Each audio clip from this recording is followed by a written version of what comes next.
friends, welcome back to my channel and to day 7 of our 13 days of Halloween series here at Polly's Paper Studio. If you want to check out the first 6 projects, you can find links in the top of the description so you can get caught up. Today we're going to be focusing on die cuts to create the focal images for our card. And this is not only a regular card, but it is also an easel. So I'm going to flip that up and show you the bottom portion. Difficult to get this on camera, but you can see that it says Hey Pumpkin and it has a beautiful pumpkin die cut. So if you would like to make a card like this for yourself, then stick with me and we will make it together. I'm working with this spooky collection today. Really, it's just one sheet. And I really love the scale of this beautiful buffalo plaid. I am going to bring in an additional layering pattern. I didn't cut it from a fresh sheet of paper though. It just made my eyeball twitch a little bit to cut a few small pieces from a fresh sheet of paper. So I'm gonna bring in a spiderweb pattern from the Halloween Party collection that's also from Echo Park, but I just wanted to utilize something that I'd already cut into instead of making offcuts of a brand new sheet. The base for our card, this is really, I think, probably the simplest of fancy fold cards, and I just got one sheet of my extra wide paper. It's cut to be 6 inches high by 17 inches wide, scored at 6 and also 12. Now, if you don't have the extra wide paper, you could easily join 2 pieces right here. So one piece would be this section and then adhere another piece. Then you could complete the rest of this folded area. So basically, we're going to have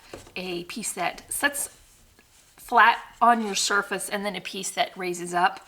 So let's go ahead and start adding on our layering pieces. So of course I want to finish the inside with the pattern paper, and I'm picking black cardstock throughout just for a consistent look.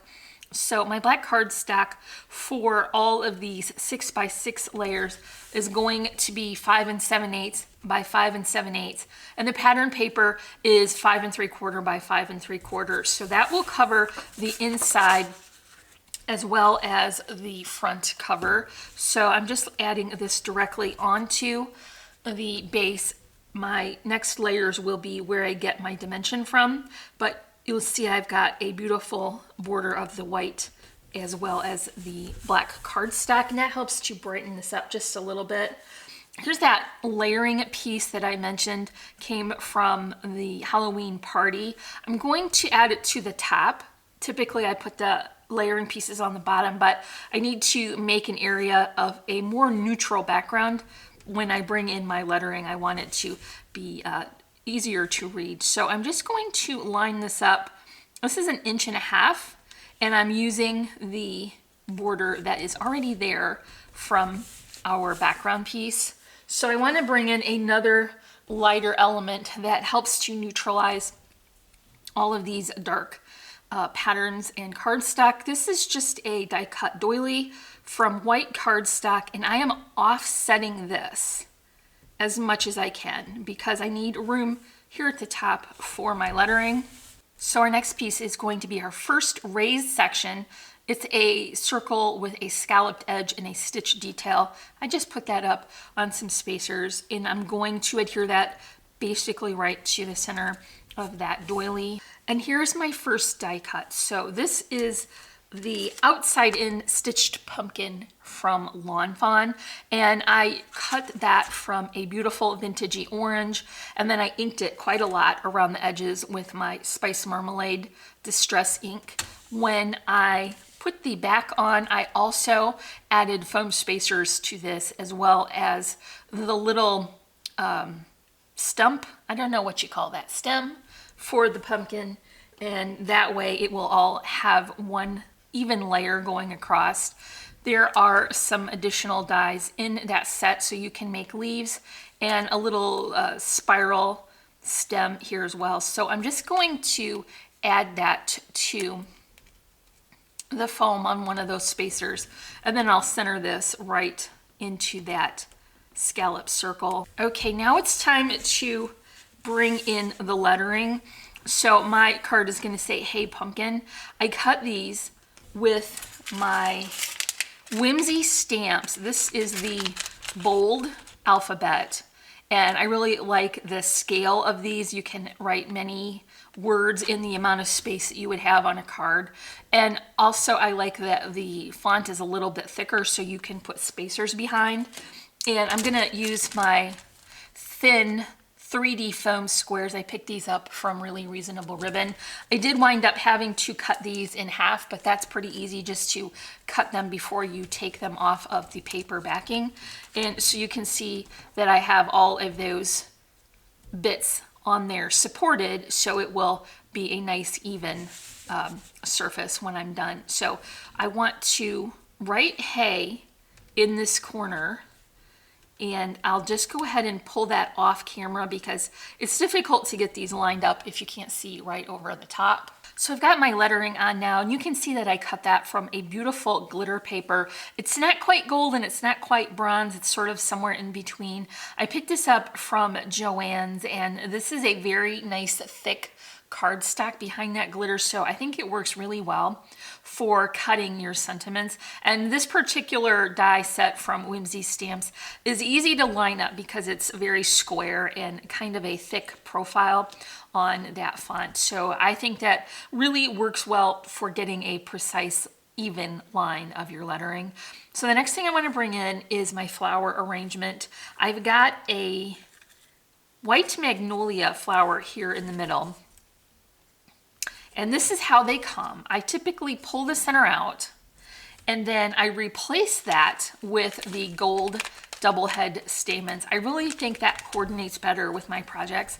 Maybe the yellow is more accurate, but it doesn't always coordinate with my projects. So I did that, and then it also gives me an additional layer of flowers I can use for a different project. So here's my arrangement, and I've got the white flower as my focal flower, and then I added some additional layers here.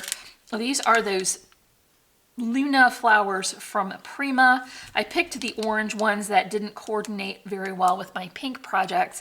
I took the yellow center off of these as well. Firstly, I don't like the bulk of that gem center when it's a layering flower because it's behind another layer. And then I just didn't care for that yellow portion on this flower either, but I do really like the gold accent on the edge. So that just brings a little bit of extra detail. And because now I took that bulky center out, this is going to be a nicer, more compact arrangement. Here's the leaves that I chose for this. I'm back to my Lawn Fawn stitched leaves set.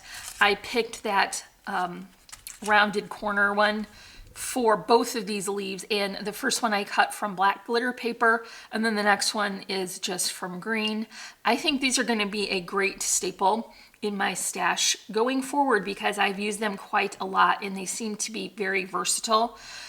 Here's a little bit of netting here in a loopy twine bow, and then my bow for this one is that bold check. I think that works really well, even if I'm layering it over that buffalo check. So I think that will be a nice way to finish off and fill in my arrangement. So I just want it to kind of curve at the bottom and cover just the very bottom section of my pumpkin. So I'll add that now with my hot glue. Then I'm gonna flip this open so I can work on this bottom section. So first we need to cover it, and I'm gonna just go ahead and use that same buffalo check. And so for this piece, the cardstock is 4 7/8 by 5 7/8, and the pattern paper is 4 3/4 by 5 3/4. And I'm just adding that with the same white border as I would have on the top. In order to keep the easel portion from sliding forward with the weight of all of these layering bits, you want to have a portion that is raised so that it will catch this from sliding. And so that's where I'm going to add the rest of my sentiment. I cut a block of my black cardstock and then layered on that spiderweb pattern again, and then here's where the pumpkin portion of my sentiment comes in, and I did layer that on off camera because that would take about 3 days to get it lined up right, and we don't have time for that. We have to go have pumpkin spice coffee. So I'm gonna add this not all the way to the edge because I don't want my card to fall forward too much. Let's find a good placement here where I can line it up with that plaid, and I know that will be even and lined up just where I want it. That's a good reason to use graphic patterns so you can get things lined up well. Okay, so this is going to slide forward just like that. It's a little difficult to see from that angle. Let me pull it up for you here, and you can see that that raised section is going to catch the easel part. So let's go ahead and work on some additional embellishing. I've got a couple of jack-o'-lantern charms, of course, for the top here, and I will add those as I do with a little hot glue. Then just tap that with a vintage button. Here are my sequins, and I want to add these to the bottom left-hand corner to balance that button and the charm. So I'll just grab my Tombow, and this is a good time for the question of the day. So would you rather spend the night in a haunted cemetery or a haunted house? So I'm going to pick house because I think either way it's haunted, and sleeping outside in the cemetery is a lot like camping, and I am an RVer. I need shelter. So I figure if it's still going to be haunted, you might as well have shelter. So let me know in the comments below, what is your pick? And this sequin will finish off our card for day 7. I know it's hard to see from this angle, but I'll lift it up for you. And that is it. If you enjoyed this tutorial, make sure you come back tomorrow for day 8. Remember, you can find links for all the products I mentioned, as well as for social media sites in the description below. And don't forget to comment, like, and subscribe. As always, I'm wishing you a happy and productive day, and I thank you so much for watching. Bye.